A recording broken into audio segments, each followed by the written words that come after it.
উত্তৰবহী জব্দ ফৰেনচিকৰ প্ৰতিবেদন আৰু গ্ৰেপ্তাৰ প্ৰক্ৰিয়া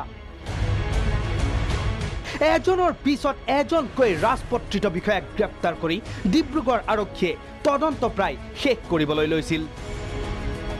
কিন্তু তেনে সময়তে ডিব্ৰুগড় আৰক্ষীলৈ নতুন প্ৰত্যাহ্বান আকৌ উদ্ধাৰ হ'ল APSCৰ 500 উত্তৰবহী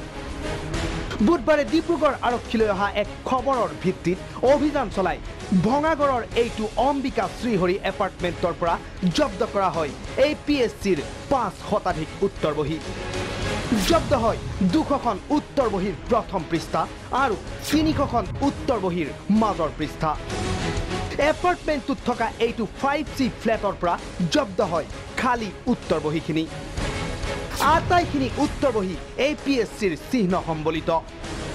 ফ্লেটটোৰ গৰাকী দুধনৈৰ এজন ঠিকাদাৰ নাম গোপাল চন্দ্ৰ বৰা গোপাল চন্দ্ৰ বৰাৰ নামত থকা এই এপাৰ্টমেণ্টটোৰ ফ্লেটত প্ৰকৃততে ক'ৰ পৰা আহিল APSCৰ উত্তৰবহী ইতিমধ্যে ডিব্ৰুগড় আৰক্ষীয়ে সেই উত্তৰবহীসমূহ জব্দ কৰিয়ে অভিযান অব্যাহত ৰাখিছে গোপালৰ বিৰুদ্ধে যিকোনো মুহূৰ্ততে গ্ৰেপ্তাৰ হ'ব পাৰে গোপাল চন্দ্ৰ বৰা কাৰণ আৰক্ষীৰ সন্দেহ মতে গোপালৰ আছে ৰাকেশ পালৰ সৈতে সুসম্পৰ্ক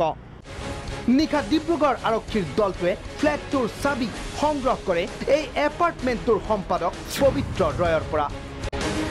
পবিত্ৰ ৰয়ৰ মতে গোপাল বৰাই এগৰাকী মহিলাক ভাড়ালৈ দিছিল ফ্লেটটো কিন্তু এতিয়াও মহিলাগৰাকীয়ে থাকিবলৈ লোৱা নাছিল ফ্লেটটোত গোপাল চন্দ্ৰ বৰা দুধনৈৰ বাকি এতিয়া ফাৰ্দাৰ আমি ইনভেষ্টিগেশ্যনত কি পাওঁ আমি চাম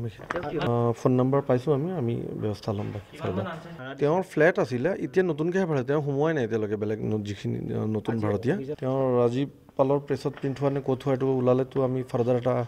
আমাৰ কাৰণে এটা ভাল এভিডেঞ্চ হ'ব ডেফিনেটলি থাকিব বহি পাইছোঁ যেতিয়া কোনোবাটো থাকিব